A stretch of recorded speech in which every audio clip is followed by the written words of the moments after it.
نحمده ونصلي على رسوله الكريم. أما بعد فأعوذ بالله من الشيطان الرجيم. بسم الله الرحمن الرحيم. ثم أورثنا الكتاب الذين اصطفينا من عبادنا. وعن بهز بن حكيم عن أبيه عن جده أنه سمع رسول الله صلى الله عليه وسلم يقول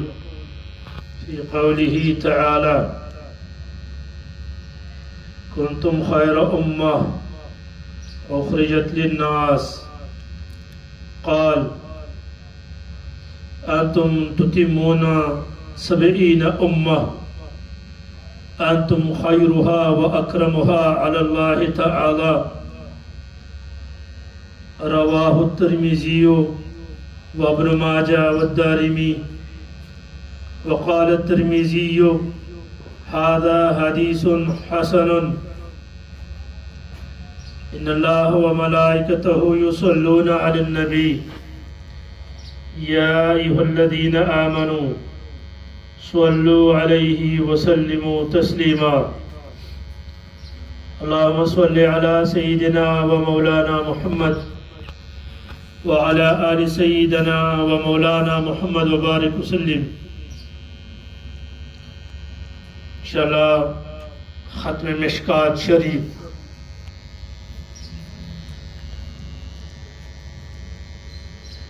سنگا حضرت شیخ او فرمائل چې په موږ او تاسو باندې د خپل اولاد تربیت کول ضروری دي. د الله رسول فرمای صلی الله علیه وسلم چې د قیامت په ورځ باندې به د ټولو نه سخت عذاب هغه مور او پلار ته ملاویږي، هغه چاته به ملاویږي چا چې د خپل اولاد تربیت نه کړي. دا مور او پلار به صرف په خپل عمل نه خلاصيږي چې دا حاجی دی، منگزار دی، ذاکر دی، شاکر دی، صدقه او خیرات کوي، لیکن د خپل اولاد تربیت یې ونه کو نو د د اعمال د د نجات سامان نه دی. دیو جن اهل علم لیکلي دي چې د اولاد تربیت فرض عین دی. دا مسائل زده کوئ. که موږ کومه خبره چې کوم مدلله به وي، با حواله به وي. څنګه چې مونځ فرض عین دی، څنګه چې روجا فرض عین ده، څنګه چې زکات حج فرض عین دي، دک شان د اولاد تربیت کول فرض عین دي. او دلیل قرآن آیات اللہ فرمائے: یا ایہا الذین آمنوا قوا انفسکم واہلیکم نارا. اللہ و اے دی ایمان خاوندانو، تاسو خپل ځان او خپل اهل د جهنم دور نو ساتئ. حضرت علی کرم اللہ وجہہ د دې آیات په تفسیر کې لیکلي دي چې خپل اولاد او خپل ځان د هغه سیس تابع وګرځي کوم چې الله او د الله رسول فرمایلی دي، د قبول حکم فرمایلی دي، او د هر هغه سیس نه ځان وساتي کوم چې الله او د الله رسول منع فرمایلی دي. و د اولاد تربیت دا ډېر ضرور دی. د انسان د ټول نه لوی سرمایه د اولاد دی. ولی د اولاد د پاره ټولې ستړي، د اولاد د پاره ټول مشقتونه هم مور برداشت کوي، نه لس میاشتې په ګېډه باندې وګرځي، د پیدایش په وخت کې به څومره تکلیف برداشت کړي، او به 2-3 کاله ټوله شپه مور په لړزان چې لږ ښه شي، بے پلار په تکلیف کې وغیرہ. نو د ټولو مقصد څه دی چې د اولاد د ده دپاره په دنیا او په آخرت کې په کار راشي. دا د دې لپاره نه دی چې د اولاد د ده دپاره د دنیا او د آخرت د عذاب او د تکلیف سبب وګرځي. که اولاد د نیکان وي نو ستا به هم ښه تذکره کېږي. دا ماشومه څوک ده؟ دا بچي ابا دا د پلانکي لور ده، د پلانکي نوسۍ ده. ماشاءالله ښکلی بیان یې وکړه، زبردست اخلاق دي. او که نه بدچلنه وي، بدتمیزه وي، شرابیانو، چرسیانو، ایسیان وي، غلاجن وي، نور وغیره، دا څوک دی؟ دا مرده. دا د چا اولاد دی؟ دا د پلاني اولاد دی. خاوره کې خدای دې خلکو ته خیرې وکړي. نو پلار یې مړ وي لیکن په بده یادېږي، او که پلار یې مړ وي اولاد یې ښه وي نو په ښه یادېږي. نو دې وجې نه موږ او تاسو د خپل اولاد تربیت وکړو. حدیث کې راځي ادبوا اولادکم ثلاث خصال. تاسو خپل اولاد کې 3 صفات پیدا کړئ چې د دوی زړونه د دریو خبرو ته چې کوم دی تابعدار وګرځي. حب نبیکم، د دوی د رسول محبت د دوی په سینو کې واچوه، چې د دوی آیډیل، د دوی مقتدا رسول الله وي. د دنیا ډمان نو چې د ډمانو نه متاثره وي. لکه ستاسو زمونږ د دې زنانو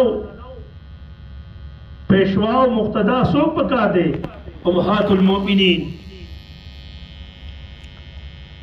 او دغه شان بنات المؤمنین، بنات النبی صلی الله علیه وسلم، د رسول الله بیبیان او د رسول الله لوریانې. د عائشې ژوند اختیار کو دومره پاکه چې د هغې پاکوالی الله په خپله په قرآن کې بیان کړی دی چې دا ډېره پاکه ده. رسول الله وایي د جبرائیل چې کوم دی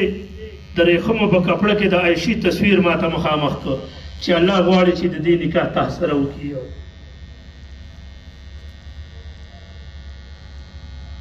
نو عایشه د هغې پاکوالی الله بیان کړ چې دا پاکه ښځه ده چې کله په منافقینو تهمت د زنا ولګو. سوره نور دا پوره واقعه راغستې ده چې دا افکن دا ډېر غټ دروغ دی، افکن عظیم او په عایشې باندې تهمت د زنا دا خو ډېر غټ دروغ دوی ویلي. حضرت عایشې ته پته نه وه چې ګینې په ما باندې دا تهمت لګېدلی دی. ګوره یو د تهمتونو نه به دا ځینې خلک د نیکانو خلکو باندې تهمتونه لګوي، نو دا هېڅ خبره نه ده. ښه همیشه به د حق سره باطل څنګ کې روان وي. نیکانو خلکو پسې به خلک خبرې کوي، تهمتونه به لګوي، نو د تهمتونو سوچ به نه کوي چې په ما باندې لګي. دا زموږ نه په لوی خلکو باندې لګېدلي دي. خپل ځان به په خپله الله ته صفا او کلیر ساتي. الله پیغمبر ته فرمایي لا یقال لك فقد قیل للرسل من قبلک. ای پیغمبره د دې خلکو د دې خبرو جوابونه مو ورکوه. اعتراضات تر مانه ډېر ګڼ شروع دي، پرېږده ورکېږه. بلکې فقط قیل للرسل من قبلک، ستانه مخکې پیغمبرانو پسې هم ډېرې خبرې شوي دي. نو ته خپل منشا، خپل منشور او خپل مقصد دې خبرو کې را نه شي، هسې نه چې خپل مقصد دله پاتې نه شي.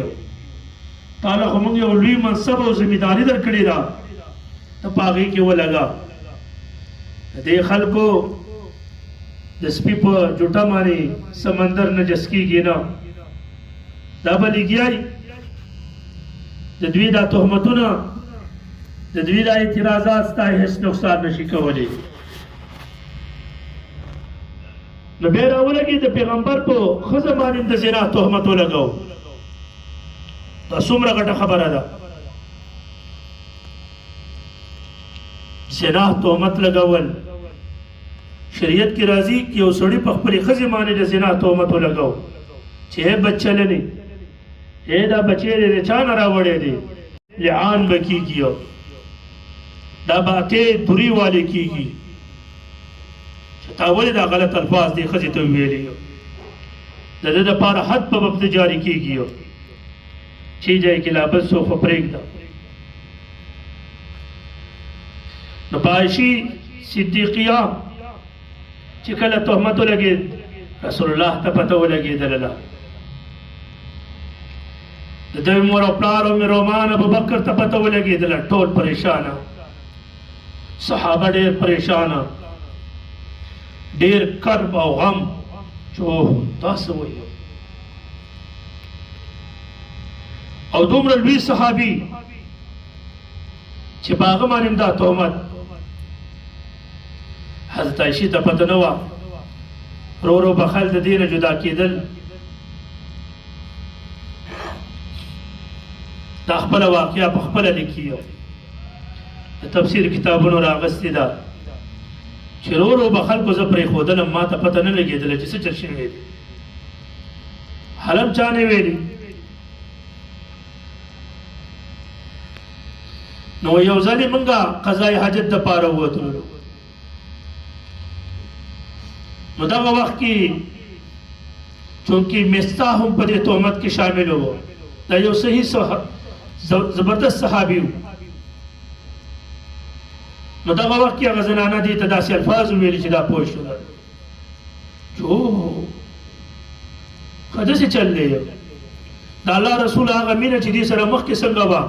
ولې عایشې ته به یې د مینې نه حمیره ویله یا حمیره کیف انتی ای حمیرې څنګه یې رسول الله وی الله ما ته چې کوم دی د خپلو بیبیانو سره د مساوات حکم را کړی دی یا الله ما معاف کړی کی د عایشې په معامله کې زه غیر اختیاري طور باندې زما میلان قلبي چې کوم دی د هغې د نورو نه زیات عایشې ته وي نو یا الله دا غیر اختیاري میلان چې زما کوم دی په دې کې ما معاف کړی یو ځل عایشه د رسول الله نه تپوس کوي وی تا ته څو ګران دي په ښځو کې رسول الله ته وی عایشه وی په سړو کې ته ډېر څو ګران دي وی ابو عایشه د عایشې پلار دواړه د عایشې نوم واخیست عایشه ابو عایشه ابوبکر ته یادوي دا د دې لپاره چې دا پې خوشحاله شي چې زما پلار یې یاد کړ نو کله چې دې باندې تهمت ولګېده دا پریشانه شو او دا فوراً الله ته متوجه شو چې زما پاکی زما براءت زما پاکوالی به الله بیانوي چونکې دا خو طیبه وه او طاهره وه الله جل شانه د سوره نور رکوګانې آیات مبارکه چې کوم دی نازل کړه د عایشې په حق کې چې دا ډېره پاکه ده دا ډېر لوی دروغ دي په دې باندې او کله چې عایشې رسول الله راغی ویل الله ستا پاکوالی بیان کړو عایشه په سجده کې پرېوتله او د الله حمد و ثنا یې بیان کړله چې ما خپله مسله الله ته وسپارله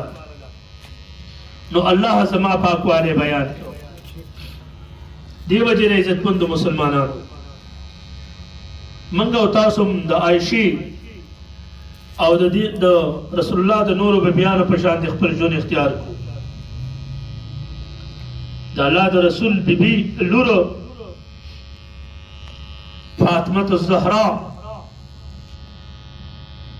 دومره پاک او طیبه چې د الله رسول ته فرمایي وایي ته به د جنت د ښځو سردار یې ای فاطمې حیا او پرده پکې دومره وه چې کله وفات کېدله نو حضرت علي ته فرمایي علي ورې چې کله زه مړه شمه نو ورې زما جنازه زما کټ په د شپې اوچتې په تیاره کې چې د پردو سړو نظر هم زما په کټ باندې پرېونوځي حیا او پرده دومره وه ځکه د الله رسول ته فرمایي چې فاطمه سیدة النساء اهل الجنه دا به د جنت د ښځو سرداره وي د حضرت عائشہ رضی یو کمیسو فرمایي چې کله به په مدینه کې د کومې جنۍ واده نو زما کمیس په لوړو وای زما په کمیس کې چې کوم دې سره پاسه سل جنکۍ واده شول ګوره سادگی وا منګو تاسو خپل منګه ویو کې حسن په خو جامو کې چې کولو یا تانګي پیسې وکا دې خزر پیسو ته ګوره چا بالکل سمش کرای کړی او چا بالکل د خپل پورې تړلی دا دواړه ناجایز شرعاً استا خپل کې نه نوځي ولګه کولو نه ډیره کولو نه ډیره تنګه نه به پینټ سازي او نه به ګګره جوړي جامې بټېټ نه وي چې ستا بدن پورې نښتي وي چې ستا د بدن اعضا او جواري پاګي کې پټ وي هغه جامې کاغه پیړې وي او چې ستا بدن پکې راوتی وي ناجایز خسته کپڑے نو حسن په کپړو کې الله نه دیکھي حسن په کالو کې الله نه دیکھي چې ته په دې باندې ډېر زور ورکې چې کالي واچو مو مهندې نه وکم نکریزي پورې کم اخته توراتو کم خبرني واچو نو زبا خسته شم حسن په تقوا او پرهیزګارۍ کې الله یې حضرت عائشہ الله اکبر دې قرآن د دې د سترګو بیان نه کړي چې داسې سترګې وي یا حدیث او داسې پوز او داسې جامې وي قرآن او حدیث د دې د تقوا او د پرهیزګارۍ د حیا صفات بیان کړي دي من خشي ربه رضي الله عنهم ورضوا عنه وذلك لمن خشي ربه چې هغه کسانم چې کوم د خپل رب نه ویریدل د هغې لپاره هم د الله د طرفې نه رضامندي وي الله به د دوی نه راضي شي چې څوک د خپل رب نه ویریدل زنانه اواز د زنانه لپاره شریعت لیکلی دي چې د دې د خپو د پازیب اواز د دې اواز هم بهر نه دی پکار چې په څوک یې واوري دا به دومره ساکت او خاموش چې دې کې د دې د خولې اواز چې دا چغې وایي آرام سره خبرې د دې لپاره پرده څنګه چې مونځ فرض داسې پرده فرض د تره د زوی نه د ماما د زوی نه د لیور نه د ټولو نه پرده کول دا یو زنانه یو قیمتي څیز دی نو لہذا د قیمتي څیز په حفاظت کیږي د قیمتي څیز خلک حفاظت کوي هغه پټ دی وایي څوک یې پټ نه کړي تاسو سره دا کالی دی که نه دا پټ دی تعلیم ته وهئ ولې چې څوک یې ورک نه کړي څوک یې پټ نه کړي دغه شان د دې نه هم زیات قیمتي په اسلامي معاشره کې دا ښځه د زنانه ده ځکه د زنانه لپاره بهترین ځای دا کور دی عالمانو لیکلي دي چې دا حج ته ولاړه شي نو هغه ارکان چې فرایض او واجبات دي هغه خو به ادا کوي لیکن بهتره دا چې مونځ دا په خپل هوټل کې کوي کوم هوټل چې دی ورکړي چې هغه ته دا مونځ کوي یعنې د مسجد حرم د مسجد نبوي نه زیات ثواب ډېر په خپل ځای کې دی دا شریعت لیکلي دي د جمع نه زیات اجر د دې په خپل کور کې دی نو زنانه به څه وي زنانه کې به دا وي حیا به وي پرده به وي الحیا من الایمان والایمان فی الجنه حدیث کې راځي حیا د ایمان والا حیا خو ایمان دی او د ایمان والا به جنت ته ځي الله رسول فرمایي اذا فاتك الحیا فاصنع ما شئت چې کله ستانه حیا لاړه شي څه چې دې خوښوي کوه حیا پرده په کریمونو باندې ځان مه ښایسته کوه چې ګولډن پارلر راوړه نا ذکر اذکار نور وغیرہ تقوی و پرهیزګاری د قرآن تلاوت ادب او اخلاق دا د ډیرو ګړو پرلو چې کوم د کارخانه نه چې ته په مخ باندې راکاږي هغه نورانیت او روحانیت په مستا په مخ کې الله تبستا قدمونه ډیر خوښ وي ستا ناز او چې کوم دی آداب الله ته ډېره خوښ وي ملائک په پتا باندې فخر کوي نو دې وجې نه ځان او د کور د عزت خیال به ساتل وي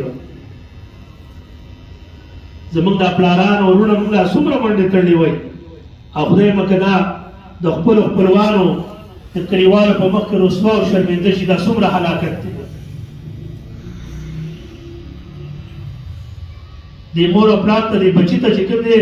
د زوینه زیات خپله لور ګرانه وي نو ته د خپل پلار بې خیال وساته هغه قدم مږده په کوم زمانه چې ستا د پلار عزت ته ټیس رسي داسې حرکتونه کې دې وجې نه د دې ټولو خبرو موږ خیال ساتو دنیا کې هم کامیاب آخرت کې هم کامیاب خپلو پلارانو خیال ساتل د هغوی په سوچ او په منشا باندې تل چې زما پلار په دې خوشحالېږي دا زه کوم زما پلار په دې خفه کېږي دا زه نه کوم د هغه د جذباتو خیال ساتل د هغه جذباتو له ټیس ورسول نه دا بهترینه بچی ده دا بهترینه لور ده دا بهترینه خور ده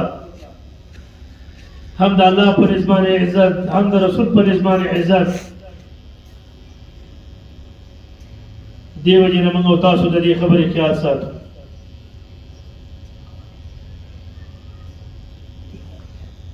چې زمونږ او ستاسو د پلارانو او ترونو سرونه اوچت وي په معاشره کې په چم ګوند کې په حجره جومات کې چې زمونږ او ستاسو په کورته باندې د چا نظر نه پرېوځي د موبایل نه اجتناب پرهیز کول د ډیرای د نورو بازارونو نه د تګ راتګ نه د ودونو نه ځان ساتل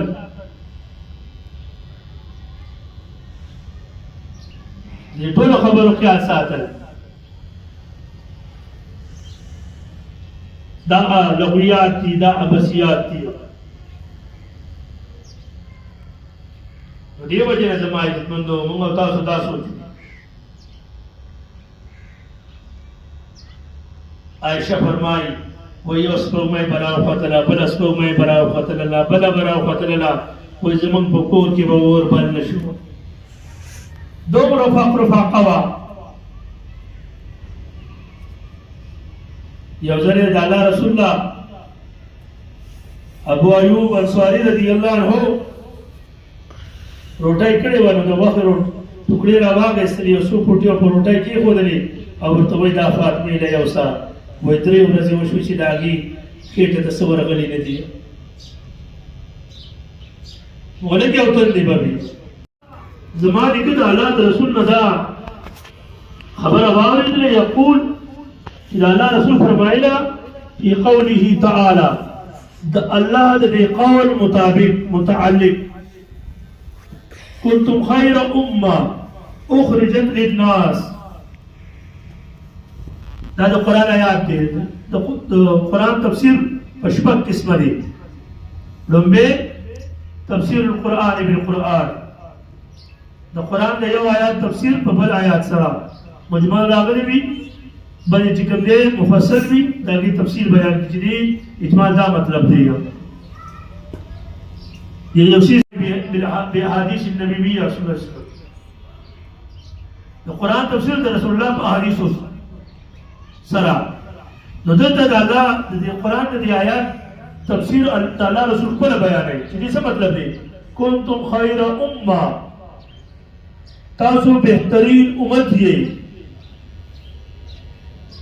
اخرجت للناس استلی شوی دی دا امت للناس لإنسانيت نفي لپاره لنفي الناس. نو د دې آیات تفسیر رسول الله بیانوي چې د دې آیات څه مطلب دی چې خیر امه اخرجت للناس څه مطلب دی. نو د الله رسول براولېږي او په خپله به د دې تفسیر بیان تفسیر د قرآن به وکړي بقول النبي صلی الله علیه وسلم. کنتم عالمان وایي چې د دې نه مراد ماضی ده که حال دی او که استمرار دی. بعضې وایي د دې نه مراد ماضي ده یعنې دا تېر شوي خلکو باندې چې کوم دی د دې مصداق هغه دي موجوده نه دي. یعنې هغه کسان چې تېر شوي دي هغه بهترین امت و چې صحابه و یا مهاجرین د صحابه وروسته به راشي د تفسیر. او بعضې وایي چې نه د دې نه مراد حال دی موجوده چا کې چې دا خسرت وي چې کوم خپله د دې قرآن یعنې د بهتروالي علت یې بیان کړی دی چې ولې بهتر دی د دې وجې نه چې تأمرون بالمعروف وتنهون عن المنکر. او بعضې وایي چې دې کې معنی د استمرار ده یعنې هر هغه کسان د اول نه تر د اخره پورې چې هر څوک په دغه صفاتو باندې کوم چې د خیر امت صفت دی او علت دی چې تأمرون بالمعروف وتنهون عن المنکر دا چې هر چا کې وي او په هر زمانه کې وي نو دا پر خیر امت کې داخل دی.